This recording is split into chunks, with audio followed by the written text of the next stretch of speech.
사랑하는 여러분, 내가 하나님의 일을 하면 하나님께서 나의 일을 하신다는 말을 들어보셨습니까? 하나님께서 하나님의 일을 하실 수 있음에도 불구하고 하나님께서는 우리를 부르셔서 하나님의 일을 하게 하십니다. 우리가 하나님의 일을 할 수 있다는 것은 은혜고 감사입니다. 그러나 우리가 하나님의 일을 하게 될 때에 우리가 우리의 일을 하지 못할 때가 종종 있습니다. 선교사들은 하나님의 부르심을 받고 선교지에서 복음을 전파합니다.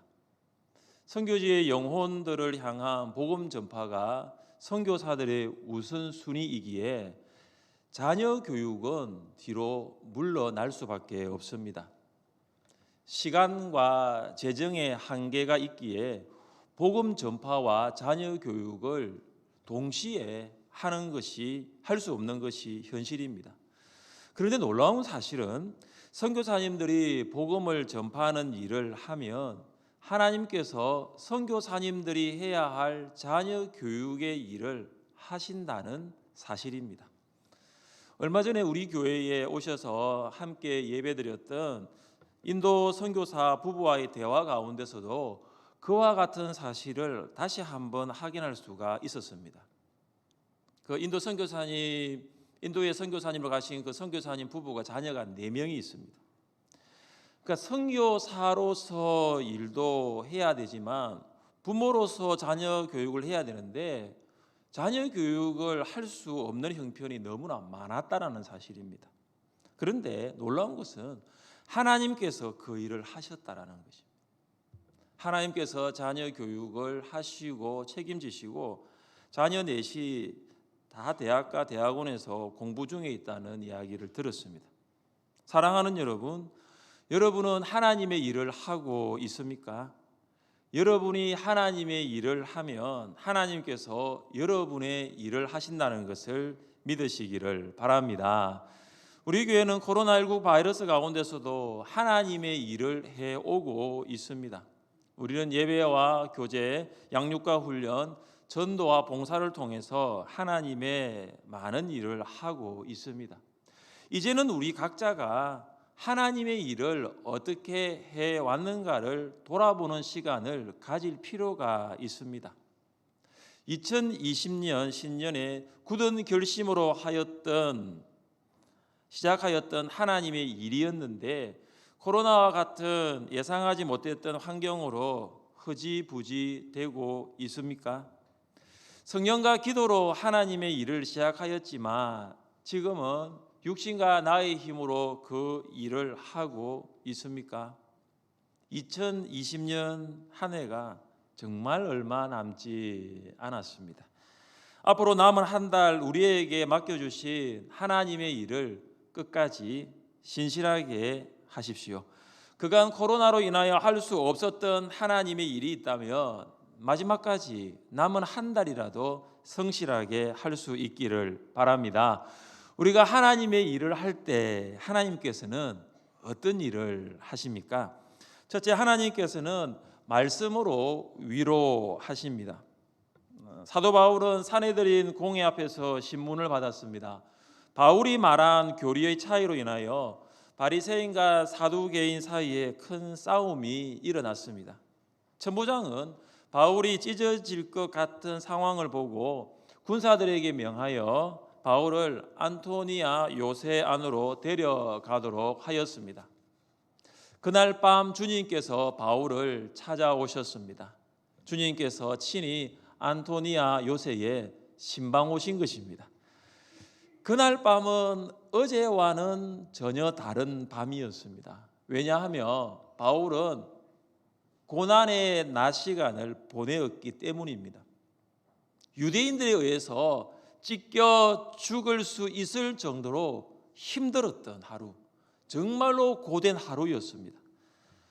고된 하루의 일들이 다 지나가고 밤이 찾아왔습니다. 사내들인 공회원들의 모습이 보이지 않습니다. 사내들인 공회원들이 고함치는 소리도 들리지 않습니다. 주님은 바울과 항상 함께 하셨습니다. 그러나 그날 밤만큼은 주님께서 바울 곁에 더 가까이 오셨습니다. 지금까지도 여러 가지 고난이 많았지만 그날은 아주 위험한 날이었습니다. 바울은 앞으로 이런 고난을 어떻게 헤쳐나갈 수 있을지 두려움이 생겼습니다. 주님께서 고난으로 인하여 두려움 가운데 있는 바울에게 말씀하십니다. 담대하라. 내가 예루살렘에서 나의 일을 정언한 것 같이 로마에서도 정언하여야 하리라. 주님께서는 바울에게 고난을 해결해 주겠다고 말씀하지 않고 계십니다. 주님께서는 바울에게 내가 그 고난을 옮겨 주겠다고도 말씀하지 않으십니다. 주님께서는 바울에게 말씀하십니다. 담대하라. 이것은 바울이 현재 당하고 있는 고난에 대한 주님의 해답입니다. 고난이라는 문제에 대하여 주님께서 주시는 해답은 고난을 없애주겠다, 고난을 옮겨주겠다가 아니라 담대하라입니다. 주님께서는 바울이 고난을 당할 때마다 고난을 해결해 주겠다, 고난을 옮겨주겠다가 아니라 담대하라고 하셨습니다. 바울이 고린도에서 복음을 전할 때 유대인들은 바울을 비방하고 대적하였습니다. 바울이 복음 전파로 인하여 고난을 당한 것입니다. 바울이 다른 일도 아닌 복음 전하는 일로 고난을 당하고 있는데 주님께서 고난을 해결해 주겠다, 고난을 옮겨 주겠다고 하시며 더 효과적으로 복음을 전파할 수 있지 않겠습니까? 바울이 고린도에서 복음 전파로 인하여 고난을 당하고 있을 때 주님께서 바울에게 어떻게 말씀하셨습니까? 두려워하지 말며 침묵하지 말고 말하라. 고난을 두려워하지 말고 복음 전파하는 것을 침묵하지 말고 계속해서 전하라는 것입니다. 세상의 일을 할 때도 어려움을 많이 만납니다. 물건 하나 파는 것도 쉽지 않습니다. 초등학교 때 아버지께서 파농사를 지으셨습니다. 파농사를 지어가지고 저보고 파를 팔라고 하시더라고요. 5일장이 있습니다. 5일장을 쓰는데 파를 제가 팔러 갔어요. 초등학생이. 그 파 파는 거 힘들더라고요. 안 사더라고요, 사람들이. 중학교 때 아버지께서 나랑 무 뽑으러 가자 그러시더라고요. 이 무를 뽑는데 이게 또 굉장히 어렵더라고요. 이게 나를 안 뽑혀요. 이게 허리가 엄청 아프더라고요.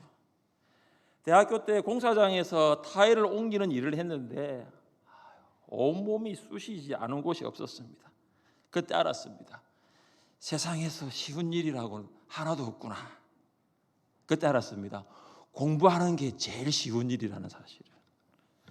물건 파는 것도 농사도 일하는 것도 정말 어려웠습니다. 세상 일도 이렇게 어려운데 하나님의 일이잖아요. 하나님의 일을 할 때 고난이 있는 거 당연합니다. 고난 없이 하나님의 일을 할 수 없습니다. 하나님의 일에는 고난이 있습니다. 고난이 있으니 하나님의 일을 하는 것이고 그래서 하나님의 일은 고난으로 되어집니다.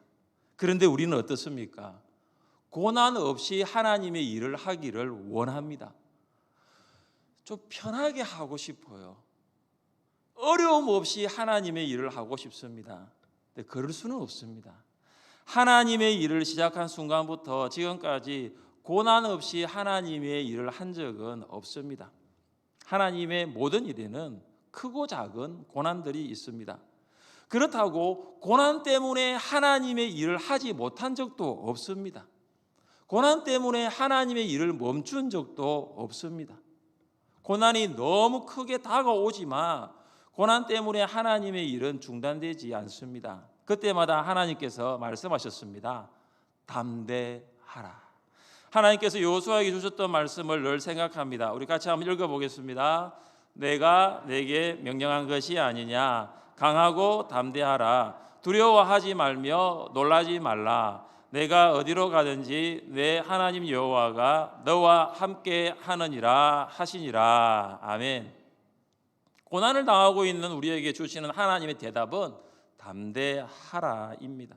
하나님의 일을 하시는 여러분 담대하시기를 주님의 이름으로 축복합니다. 주님께서 바울에게 담대하라고 말씀하신 후 주신 말씀이 무엇입니까? 내가 예루살렘에서 나의 일을 정언한 것 같이 로마에서도 정언하여야 하리라. 바울은 예루살렘에서 하나님의 일을 정언하였습니다. 그 일 때문에 바울이 고난을 받은 것입니다. 주님께서 바울에게 약속의 말씀을 주십니다. 로마에서도 정언하여야 하리라.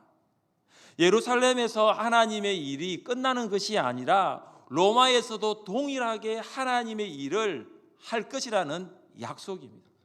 주님께서 바울에게 로마로 가게 해주겠다는 약속입니다. 주님께서 바울에게 말씀하십니다. 오늘 하루 유대인들에 의해서 찢어질 정도의 고난을 받았지만 그 고난이 나의 일을 방해할 수 없다라는 것입니다. 바울은 주님의 말씀을 통해서 어떤 고난도 하나님의 일을 방해할 수 없다라는 확신을 갖게 되었습니다. 그는 로마에서도 하나님의 일을 정언할 것이라는 약속을 받았습니다. 바울의 미래를 약속해 주신 것입니다. 주님께서 바울에게 주신 말씀은 현재에 대한 해답인 동시에 미래에 대한 약속입니다. 사랑하는 여러분, 여러분 하나님의 일을 하면서 흔들린 적이 있습니까? 계속적으로 하나님의 일을 언제까지 해야 하는가 고민해 보신 적이 있습니까? 왜 우리는 하나님의 일을 하면서도 흔들리고 그 일을 계속해서 해야 하는가 그런 고민을 합니까? 이유는 현재에 대한 해답과 미래에 대한 약속이 없기 때문입니다. 하나님의 말씀이 해답입니다. 하나님의 일을 하면서 고난을 당하지만 담대하십시오. 말씀의 약속을 붙들고 주어진 하나님의 일을 감당하십시오. 하나님께서 말씀으로 여러분을 위로하십니다. 말씀이 해답과 약속임을 믿으시기를 주님의 이름으로 축복합니다. 둘째, 하나님께서는 하나님의 방법으로 보호하십니다. 하나님께서는 하나님의 일을 하는 성도를 하나님의 방법으로 보호하십니다. 하나님께서는 바울을 로마까지 보내주시겠다는 약속을 하신 다음 날 아침이 되었습니다. 40명의 유대인들이 모여서 바울을 암살할 음모를 꾸밉니다. 그들의 계획이 얼마나 적극적이었는지 바울을 죽이기 전에는 먹지도 않겠다, 마시지도 않겠다, 식음을 전폐하였습니다. 40명의 유대인들은 대제사장들과 장로들에게 말합니다. 천부장에게 다시 바울을 공회에 소환하도록 하십시오. 바울을 공회에 소환하는 이유는 바울의 소송권을 더 자세히 알아보려는 이유라는 것을 말하십시오. 그런데 바울의 소송권이 바울을 소환하는 실질적인 이유가 아닙니다. 바울이 성전을 모독하였는지 아니면 모독하지 않았는지에 대한 관심은 없습니다. 그들의 유일한 관심은 바울을 죽이는 것입니다. 그들은 공회로 오는 길에 매복하였다가 바울이 공회로 들어가기 전에 죽이고자 한 것입니다. 그런데 놀라운 것은 바울의 조카가 이런 유대인들의 음모를 알게 되었다라는 사실입니다. 우리는 바울의 조카가 바울의 암살 음모 정보를 어떻게 알았는지는 알 수는 없습니다. 바울의 조카는 영내로 들어가 바울에게 전하였습니다. 그리고 바울은 조카를 천부장에게 보냅니다. 천부장이 손을 잡고 조카에게 물었습니다. 내게 할 말이 무엇이냐? 바울의 조카는 천부장을 보면서 어리둥절하였을 것입니다. 왜냐하면 이스라엘을 지배하는 로마 장교가 식민지 백성에게 호의를 베풀고 있기 때문입니다. 천부장이 할 말이 무엇이냐라는 말에 바울의 조카가 유대인의 암살 음모에 대하여 자세하게 보고하였습니다. 우리 20절과 21절을 읽겠습니다. 대답하되 유대인들이 공모하기를 그들이 바울에 대하여 더 자세한 것을 묻기 위함이라 하고 내일 그를 데리고 공회로 내려오기를 당신께 청하자 하였으니 당신은 그들의 청함을 따르지 마옵소서. 그들 중에서 바울을 죽이기 전에는 먹지도 않고 마시지도 않기로 맹세한 자 40여 명이 그를 죽이려고 숨어서 지금 다 준비하고 당신의 허락만 기다리나이다 하니. 아멘. 로마 장교인 천부장 앞에서 바울의 조카는 주눅이 들 만도 한데 전혀 긴장하는 모습이 보이지 않습니다. 그는 오히려 천부장을 향하여 담대하게 말을 합니다. 당신은 그들의 청함을 따르지 마옵소서. 천부장은 백부장 둘을 불러서 바울을 가이사라에 보낼 수 있는 준비를 하라고 명령합니다. 제수 1명을 가이사라로 호송하는데 동원된 병력이 보병 200명, 기병 70명, 창병 200명, 도합 470명입니다. 그뿐이 아닙니다.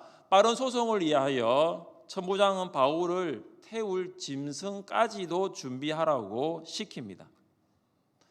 우리는 유대인 40명이 바울을 암살하려는 음모, 암살 정보를 알게 된 바울의 조카가 바울을 만나고 천부장에게 암살 음모를 보고한 일, 그리고 천부장이 바울을 보호하기 위하여 가이사라까지의 호송 작전을 들었습니다. 이런 일련의 과정을 통하여 알 수 있는 것은 하나님께서 일하시고 계시다라는 것입니다. 하나님께서 바울의 조카를 사용하시고 하나님께서 천부장의 마음을 움직이시고 계십니다. 바울의 가족 중에서 유일하게 성경에 등장한 인물이 바울의 조카입니다. 바울의 조카는 이후에 신약 성경 어디에도 다시 언급되지 않습니다. 마치 하나님께서는 인생이라는 연극 무대에 바울의 조카를 카메오, 특별 출연시킨 것과 같습니다. 바울을 보호하는 방법으로 하나님께서 그 순간 바울의 조카를 사용하신 것입니다. 또한 하나님께서는 바울을 보호하는 방법으로 로마 군대를 사용하셨습니다. 예루살렘에서 가이사라까지 96km입니다. 보통은 도보로 걸어갑니다.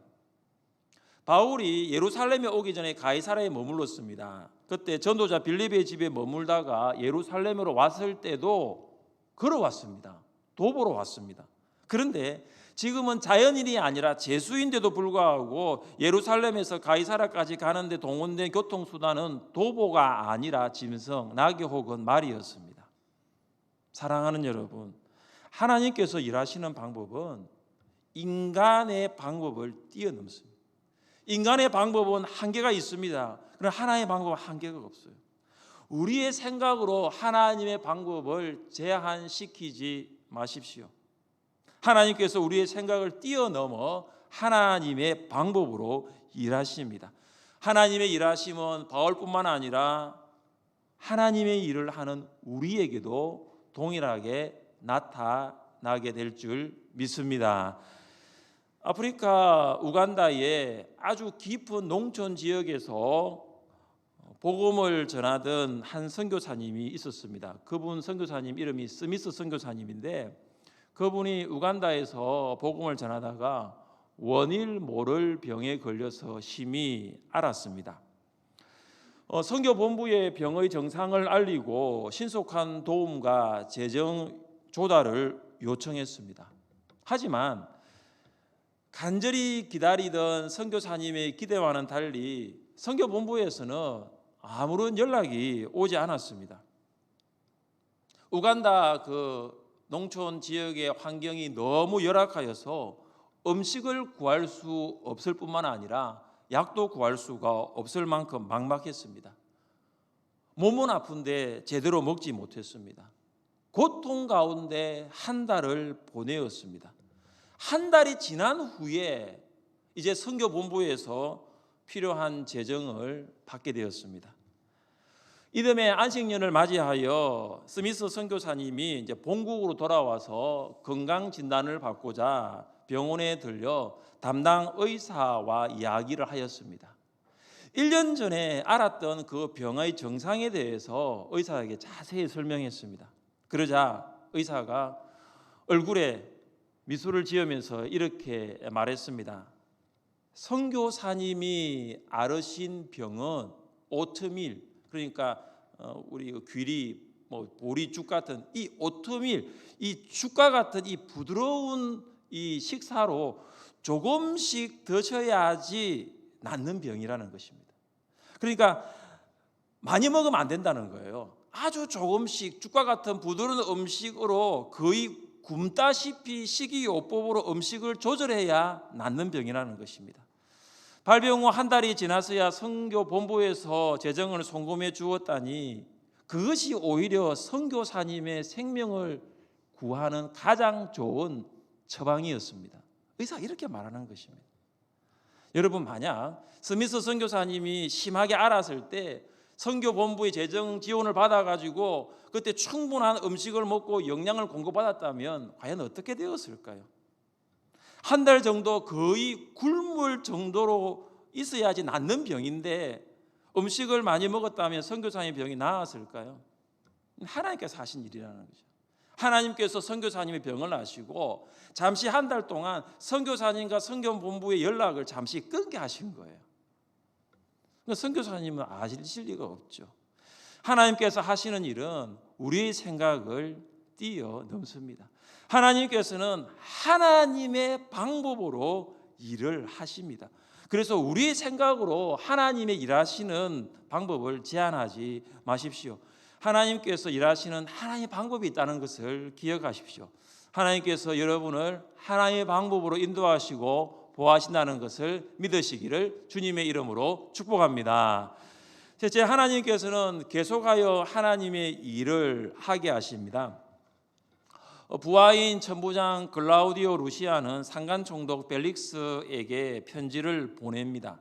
26절부터 30절까지가 천부장이 총독에게 보낸 편지의 내용입니다. 편지의 내용은 이렇습니다.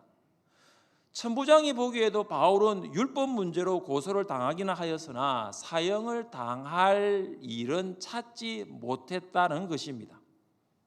470명의 로마 군인들은 바울을 호송하여 안디바드리에 도착하였습니다.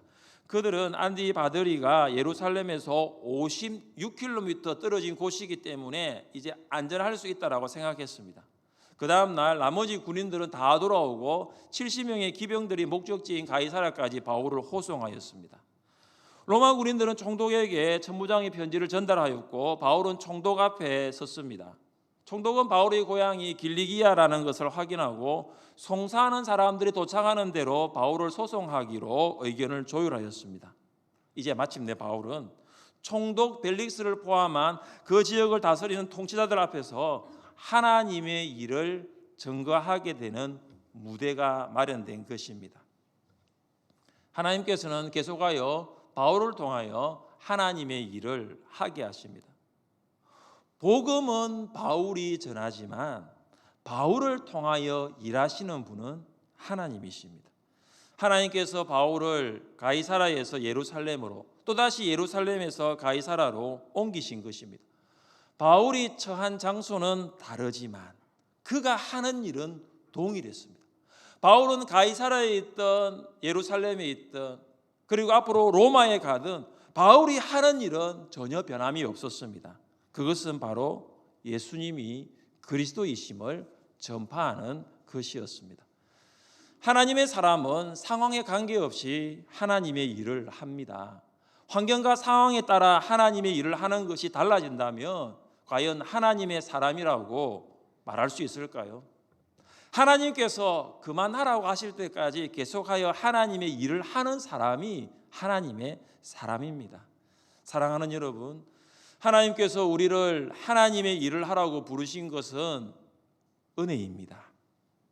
우리가 누구간데 사람의 일이 아닌 하나님의 일을 할 수 있습니까? 하나님께서 천사가 아니라 우리를 통하여 찬양하도록 하신 것 은혜입니다. 하나님께서 사무엘과 바울이 아니라 주일학교 선생님들을 통하여 말씀을 가르치도록 하십니다. 하나님께서 스데반과 베드로가 아니라 부족한 저를 통하여 말씀을 설교하도록 하십니다. 하나님의 은혜입니다. 우리 교회는 말씀과 성령으로 사람을 변화시키는 교회라는 비전을 가지고 있습니다. 이 비전을 성취하기 위하여 5가지 목표가 있습니다. 예배와 교제, 양육과 훈련, 전도와 선교, 그리고 봉사입니다. 지난 4년 동안 4가지의 목표를 가지고 구체적인 5가지를 실천하여 왔습니다. 내년에는 봉사입니다. 봉사는 다른 말로 하나님의 일을 하는 것입니다. 하나님의 일은 내 생각대로 내 경험대로 하는 것이 아닙니다. 봉사는 은사대로 하는 것입니다. 하나님의 일을 내 생각대로 경험대로 하려고 하니 기쁘지 않습니다. 감사하지 않습니다. 그리고 열매도 없습니다. 힘든 거죠. 이번 주 토요일 오후 2시에 은사 발견 세미나를 하려고 합니다. 혹시 지금까지 내 생각대로 내 경험대로 그냥 이 일을 계속 해왔으니 찬양대 혹은 교사로 아니면 내가 교회에서 이 일을 계속 해왔으니라고 했다면 한번 오셔서 하나님께서 나에게 주신 선물, 은사가 무엇인가를 발견해 보십시오. 그래야요, 내가 하고 싶은 봉사가 아니라 하나님께서 나를 통해 하시기를 원하시는 봉사가 무엇인가를 발견하시기를 원합니다. 사랑하는 여러분, 우리가 하나님의 일을 할 때에 하나님께서는 우리의 일을 하십니다. 우리 모두가 힘써 하나님의 일을 함을 통해서 하나님께서 기뻐하시는 교회, 건강한 하늘샘 교회를 세워나갈 수 있는 여러분 될 수 있기를 주님의 이름으로 축복합니다.